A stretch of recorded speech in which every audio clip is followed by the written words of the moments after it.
Muy bien, pues entremos en materia. Situémonos a finales de 2025. Y si miramos hacia el Caribe, el panorama ha cambiado por completo. La política de Estados Unidos hacia Venezuela, bajo esta segunda administración de Trump, ya no tiene nada que ver con lo que conocíamos. No, es un giro de 180 grados. Se acabaron los matices, la diplomacia. Ahora el lenguaje es otro. Es un lenguaje de seguridad total. Las fuentes que manejamos, desde informes de inteligencia hasta análisis geopolíticos, lo dejan clarísimo. La Casa Blanca ya no habla de restaurar la democracia. ¿Y de qué hablan ahora? La misión, en sus propias palabras, es desmantelar lo que ellos definen como un narcoestado. Y ahí es donde la cosa se pone seria, ¿no? Porque los documentos que analizamos para esta conversación describen una estrategia de presión máxima, que va mucho más allá de lo económico. Entonces, lo que queremos desglosar hoy es cuáles son los riesgos de esta estrategia y sobre todo cómo puede afectar este choque a la vida cotidiana del venezolano. Exacto. Y la clave de todo, la llave legal que abrió esta puerta, fue una designación muy específica. La del Tren de Aragua. Y la del llamado Cartel de los Soles. Sí. Al etiquetarlos como organizaciones terroristas extranjeras, o FTO, el Pentágono de repente tiene... Luz verde. Luz verde, exactamente. Sin necesidad de pasar por el Congreso para actuar militarmente.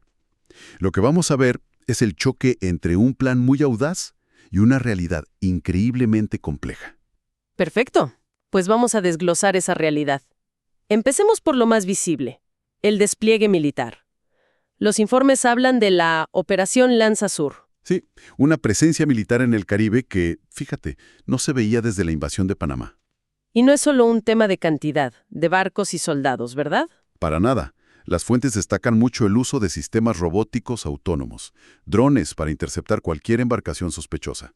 Es una guerra de alta tecnología ocurriendo ahí mismo, a pocos kilómetros de la costa. Entonces, este cerco, ¿cómo se ve en la práctica? ¿Qué músculo militar estamos viendo? Es un cerco total, por aire, mar y hasta por debajo del agua. La pieza central es un portaaviones, el USS Gerald R. Ford, que es básicamente una base flotante y un mensaje de disuasión imposible de ignorar. Ok, eso es el centro de comando. ¿Y los músculos? Ahí tienes a los destructores, como el USS Gravely, equipados con misiles Tomahawk, listos para atacar objetivos en tierra si se da la orden. Y luego tienes los ojos y oídos. ¿Drones y submarinos? Exacto. Drones MQ-9 Reaper vigilando 24/7 y un submarino nuclear, el USS Newport News, escuchándolo todo en secreto. A ver, un bloqueo naval. A primera vista suena como una estrategia limpia, casi quirúrgica. Pero en aguas tan turbias como las del Caribe, ¿qué tan rápido se puede complicar una operación así? Se complica rapidísimo. Y en múltiples frentes a la vez. El primero, el frente legal.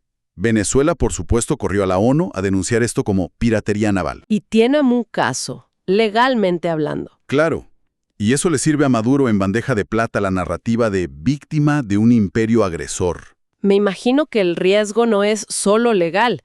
¿Qué pasa si uno de esos drones se equivoca y ataca un buque petrolero que, aunque lleve crudo venezolano, tiene bandera china o rusa? Ese es el escenario de pesadilla en el Pentágono. Un error de cálculo así, y de repente tienes a otras potencias mundiales metidas en el conflicto. La línea entre una operación antidrogas y un acto de guerra es finísima. Y mientras caminan esa línea, hay un costo humano muy real. Las fuentes hablan de 95 muertes en ataques a lanchas rápidas. El Comando Sur dice que son narcotraficantes neutralizados. Pero esa es solo su versión de la historia, claro. Organizaciones de derechos humanos, periodistas en la zona, reportan que muchas de las víctimas son civiles, pescadores, gente tratando de sobrevivir. Fuera la operación genera rechazo, adentro, en Washington, parece que ni ellos mismos se ponen de acuerdo en el objetivo final. Ahí has dado en el clavo. Es que dentro de la Casa Blanca hay una especie de guerra civil sobre Venezuela. Por un lado tienes a los halcones ideológicos. Marco Rubio, Michael Waltz. Esa línea. Para ellos el objetivo es innegociable. Cambio de régimen total. Erradicar el socialismo y punto. No aceptan menos. Y en la otra esquina del ring, ¿quién está? Están los transaccionales, los dealmakers. El enviado presidencial Richard Grenell es su cara visible. A ellos, pues, la ideología les da un poco igual. Su prioridad es más pragmática. Mucho más. Quieren acuerdos para frenar la migración y quieren estabilidad energética para que las petroleras de EU puedan operar. Son dos visiones opuestas, bajo el mismo techo. Espera, o sea que, sin quererlo, la propia Casa Blanca le está dando a Maduro el aire que necesita para sobrevivir. Exactamente. Los analistas lo llaman una estrategia bicéfala, y es un regalo para un operador tan astuto como Maduro. Él ve las ofertas de diálogo de los transaccionales no como una negociación de buena fe. Sino como una señal de debilidad. Claro, y la explota. La usa para ganar tiempo, para conseguir alivio de sanciones a cambio de gestos mínimos, pero sin ceder en lo fundamental. Ni derechos humanos, ni elecciones libres. Mientras Washington discute, Caracas resiste. Y uno de los grandes errores de cálculo histórico sobre Venezuela ha sido siempre esperar que las Fuerzas Armadas se quiebren. Ha sido el error recurrente por más de una década. Y para 2025, la Fuerza Armada ya no es solo un cuerpo militar, es la columna vertebral económica del Estado. Funciona más como una corporación, ¿no? Como una corporación mafiosa, sí, con más de 270 generales activos. Ya no es solo lealtad ideológica, es pura supervivencia económica y judicial. Claro. Para un general venezolano, la caída de Maduro no es una transición democrática. Para nada. Es perder el control de las aduanas, de las minas de oro, del petróleo, y lo más aterrador, enfrentar un juicio en La Haya o en Estados Unidos. Su única opción es mantener el sistema. Pero a ver, aquí hay algo que no me cierra. Le ofrecen a alguien, por ejemplo, a Padrino López, $50 millones para que traicione a su jefe. Y me dices que eso en realidad lo hace más leal. ¿Cómo funciona? Suena totalmente contraintuitivo, ¿verdad? Pero tienes que ponerte en su cabeza. Para él, esa recompensa no es una jubilación dorada, es una sentencia de muerte. Porque si el plan falla, está acabado. Y si tiene éxito, para los estadounidenses siempre será un narcotraficante que se vendió. No confían en él. Por eso esa amenaza externa, en lugar de dividirlos, los une. Se cohesionan por el miedo a terminar todos en la misma cárcel. Y a ese miedo hay que sumarle el famoso blindaje cubano. Fundamental.